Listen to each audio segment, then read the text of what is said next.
नमस्कार प्यारे विद्यार्थियों, आप सभी 12वीं क्लास के सभी विद्यार्थी ध्यान दें कि हमारा जो बुक्स का सिस्टम है, तो देखिए जो सर्जन या सर्जना बुक आपके पास है उसके दो पोर्शन हैं।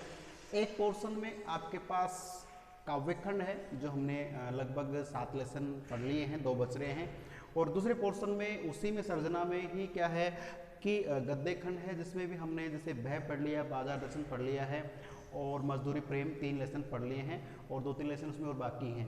तो इसी श्रृंखला में अपन चाहते हैं कि एक पुस्तक और है जिसका पीयूष प्रवाह के नाम से नाम है। और पीयूष प्रवाह जो पुस्तक है वो एक कहानियों की पुस्तक, उसमें 4 या 5 कहानियाँ हैं। उन कहानियों से लगभग हमारे 10 से 12 नंबर के प्रश्न आते हैं एग्जाम में।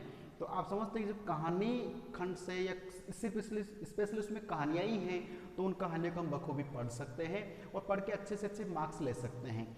बट रीज़न क्या है कि आप और हम ये समझे कि अगर कहानी है और कहानी को पढ़ के अगर नंबर ले लेते हैं तो ये हम गलत सोच रहे हैं, क्योंकि आप 12वीं क्लास में हैं और कहानी में से भी जब एग्जामिनर प्रश्न पूछता है तो वो प्रश्न पूछने का तरीका कुछ अलग होता है।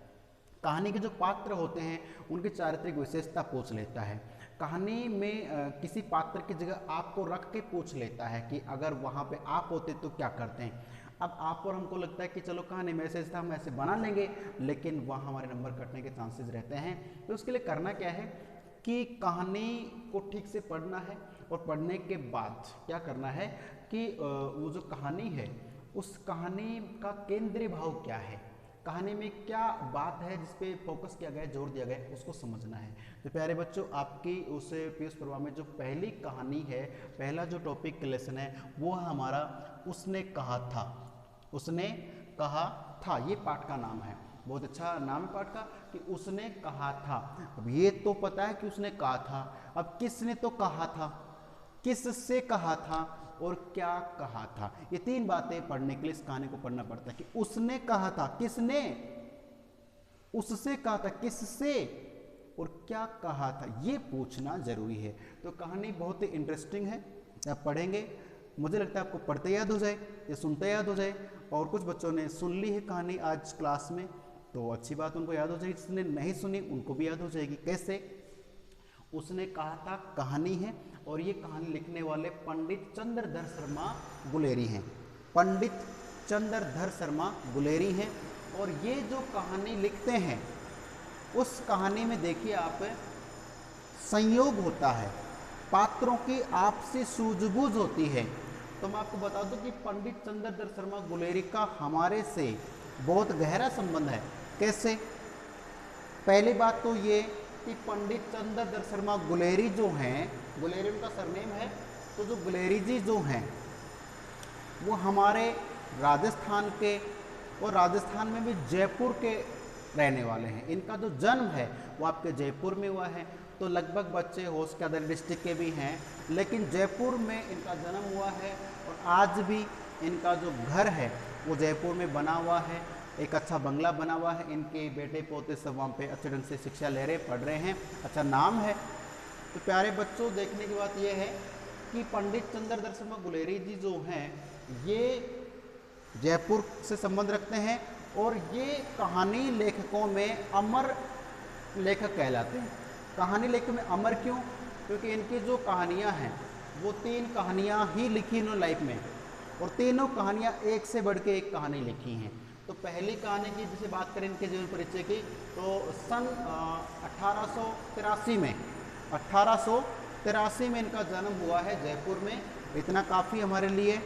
उसके बाद देखिए कि इन्होंने अपने जीवन में केवल 3 कहानी लिखी हैं। पहली कहानी है सुखमय जीवन, दूसरी कहानी है बुद्धू का कांटा और तीसरी कहानी है उसने कहा था। ये 3 कहानियाँ ही यहाँ पे मौजूद हैं। तीनों कहानियाँ एक से बढ़कर एक कहानियाँ हैं। अब बात करें कि कछुआ धर्म, कछुआ धर्म यानी कछुए की चाल जैसा हमारा धर्म है ये, और मोरेसी मोही कुठाव, मोरेसी मोही कुठाव ये इनका एक निबंध का नाम है। तो प्यारे बच्चों देखिए, ये 2 तो क्या है, निबंध हैं, 3 क्या है, कहानियाँ हैं। फिर इतना कम जो लेखन किया है ऐसे व्यक्ति को, और बहुत सी पत्रिकाओं का संपादन भी किया है, तो ऐसे लेखक को एक अमर कहानीकार कैसे कह सकते हैं?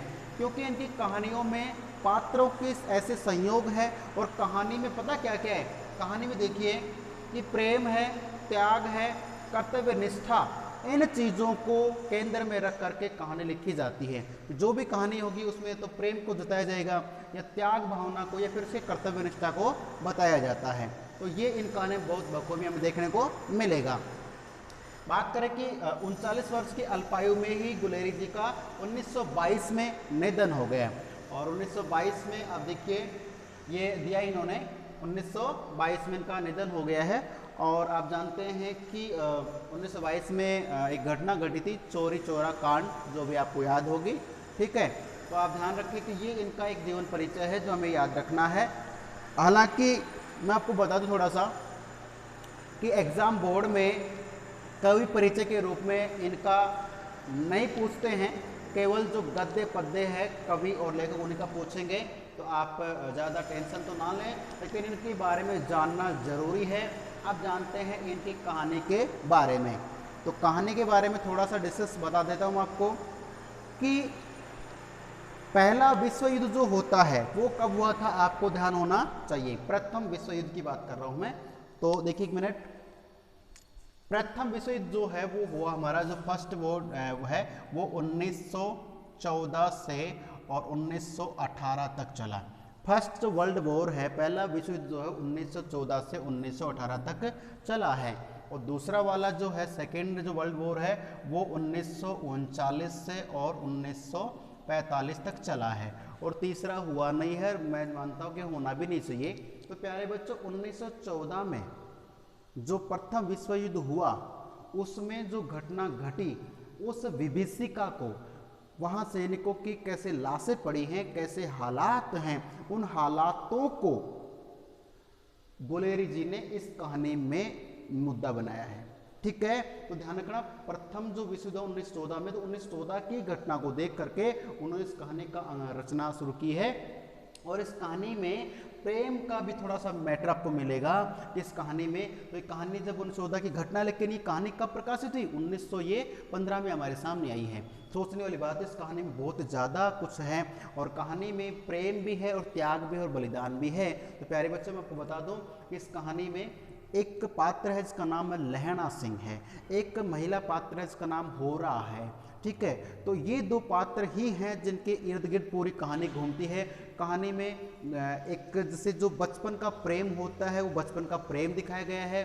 फिर बचपन का प्रेम जब बड़े हो जाते हैं तो वो प्रेम क्या बन जाता है, एक दूसरे के वचनों में बन जाता है कि हाँ मैं इसके लिए ऐसा कुछ करूँगा ताकि इसके जीवन में, इसको प्रेम में या इसके दिल को ठेस ना पहुँचे और इसे अच्छा लगे।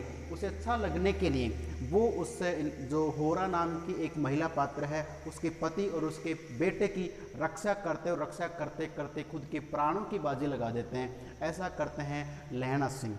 ठीक है, तो प्यारे बच्चों ये एक प्रेम के निशाने की कहानी है। कहानीकार पंडित चंद्रदत्त सिंह गुलेरी जी हैं जो बहुत ही मीठी और अच्छी कहानी लिखते हैं। जो हम इस कहानी को पढ़ेंगे वो पढ़ेंगे हम नेक्स्ट क्लास में, नेक्स्ट वीडियो में।